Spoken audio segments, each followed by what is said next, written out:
गेली काही दिवसापासून तापमानाचा पारा प्रचंड वाढला असून सूर्य अक्षरशः आग उगतो. या वाढत्या तापमानापासून मनुष्याचं संरक्षण व्हावं यासाठी जुन्नर तालुक्यातील रमेश खरमाळे हे खरं तर पर्यावरणात काम करत आहे. मी सध्या जुन्नर तालुक्यातील ऑक्सिजन पार्क मध्ये आलेलो. आपण या ठिकाणी जर पाहिले तर खरमाळे यांनी या ठिकाणी पाणवठे तयार केलेले आहेत आणि या पाणवठ्यांचा या ठिकाणी जंगलातील पशुपक्ष्यांना याचा फायदा होत आहे आणि या ठिकाणी त्यांनी वृक्ष लागवड करून ऑक्सिजन पार्क उभारलेला आहे. जंगलात ते गेल्या 10 वर्षापासून अधिक कालावधी झालेला आहे. त्या ठिकाणी ते वृक्ष लागवड करत आहेत, पाणवठे तयार करत आहेत आणि या ठिकाणी जे वृक्ष लागवड केलेले आहे त्यांचं जतन सुद्धा करत आहे आणि याचीच दखल देशाच्या पंतप्रधानांनी घेतली, राष्ट्रपतींनी घेतली. मन की बात मध्ये त्याचा उल्लेख झाला. स्वतः तुम्हाला राष्ट्रपतींनी स्नेहभोजनासाठी बोलवलं होतं. काय खरं तर या ऑक्सिजन पार्कचा काय तुमच्या डोक्यात ही संकल्पना आणि कशा पद्धतीने काम करते? गेली अनेक वर्षापासून पाहतोय की आपण जागतिक तापमान वाढ फार मोठ्या प्रमाणामध्ये भेडसावते.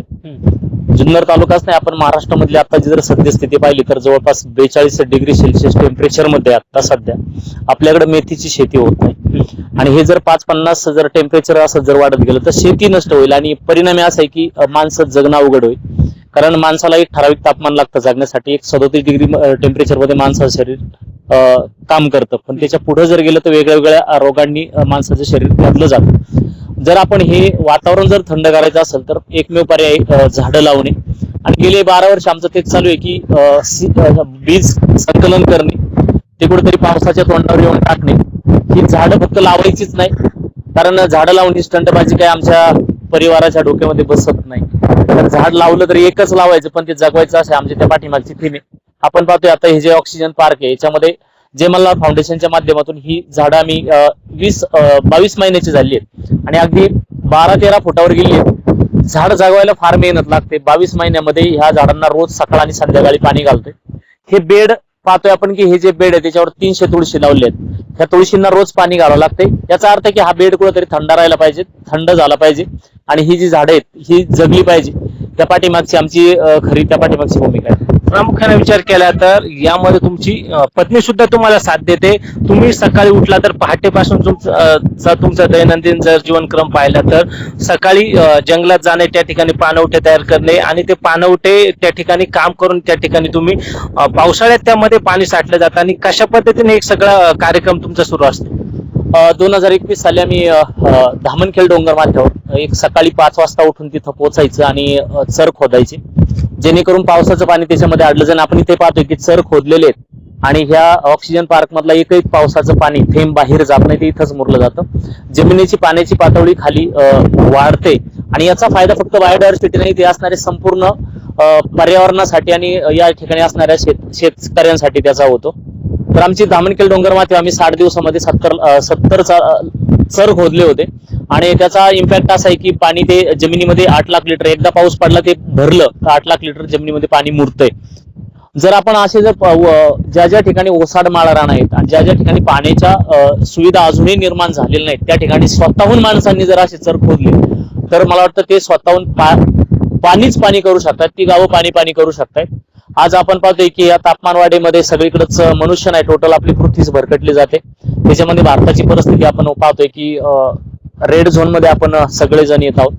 जगातल्या 100 शहरांपैकी जर गर्भुष्ण शहर जर पाहिली तर ती भारतातली आहेत. म्हणजे एवढी भयानक स्थिती आणि माणूस नावाचा प्राणी या ठिकाणी नामशेष होण्याची भीती निर्माण होते. तर मला वाटतं प्रत्येकाने फक्त एकाच काम नाही किंवा आमचं वन विभाग असं फक्त वन विभागाचं काम नाहीये, प्रत्येक माणसाने याला सपोर्ट केला पाहिजे. कारण प्रत्येकाला जगायचे, प्रत्येकाला श्वास घ्यायचा, प्रत्येकाला ऑक्सिजनची जरूरत आहे.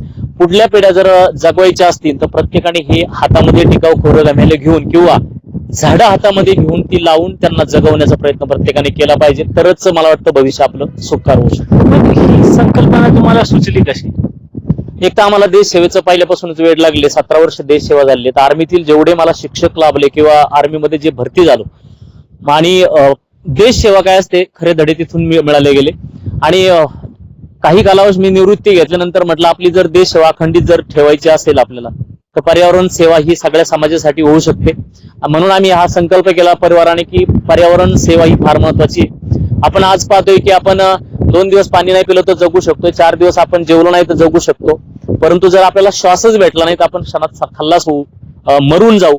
हा श्वास द्यायचं काम ही झाडं करतात. तर मला वाटतं जगायला फक्त 2 वेळचं जेवण लागतं आणि आपला प्रत्येक मानवाचा उद्देश आहे की जगणं आहे, मरणं नाहीये. जर आपल्याला जगायचं असेल तर हा श्वास आपल्याला मिळणं फार गरजेचं आहे, आणि हा श्वास जर नाही मिळाला तर आपण असेच मरून जाऊ.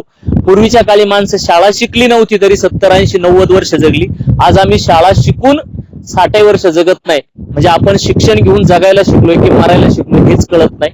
फक्त एकच काम नाही, जागतिक तापमान वाढण्यासाठी प्लास्टिक साठी कुठेतरी काम केलं पाहिजे. ही इतरत्र पडलेलं प्लास्टिक आपण स्वतःहून थांबवलं पाहिजे. ते कुठेतरी वन्यजीवांच्या माध्यमातून त्यांच्या तोंडामध्ये जाते, पोटामध्ये जाते. इतरत्र पडलेलं प्लास्टिक आता ह्या उन्हामध्ये कुजतंय, पाऊस पडतोय, तेच फायबर कंटेंट जमिनीमध्ये पाण्यामध्ये जात आहेत आणि तेच आपण पितोय. आपण घरोघर नाही, आपण पाहतोय की 5-10 माणसांमागे एका माणसाला कॅन्सर होतोय.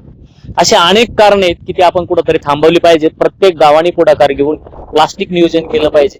हे झाडे जगवण्यासाठी कुठेतरी प्रयत्न केले पाहिजे, कारण आपला उद्देश जगणे, मरणं नाही. भारतीय सैन्य दलातून सेवानिवृत्त झाल्यानंतर खरं तर रमेश खरमाळ यांनी आयुष्य आरामात जिंदगी जगण्याचा विचार केला असता तर ते करू शकत होते. मात्र असं न करता त्यांनी केवळ पर्यावरणासाठी काम करत राहणं आणि आजच्या समाजासाठी एक स्वच्छ वातावरण निर्मिती करणं यासाठी ते पर्यावरणात दैनंदिन जीवनक्रम जगत आहेत. या ठिकाणी दररोज या ठिकाणी या वृक्ष लागवड केलेल्या झाडांना पाणी घालणे, या ठिकाणी त्या वृक्षांचं जतन करणे यांसारखे विविध दैनंदिन जीवनात ते काम करत असून याची दखल देशाच्या पंतप्रधानांनी घेतली, राष्ट्रपतींनी घेतली. खरं त्यांचं कौतुक करावं तेवढं थोडं आहे. हेमंत चापुडे, झी मीडिया, जुन्नर, पुणे.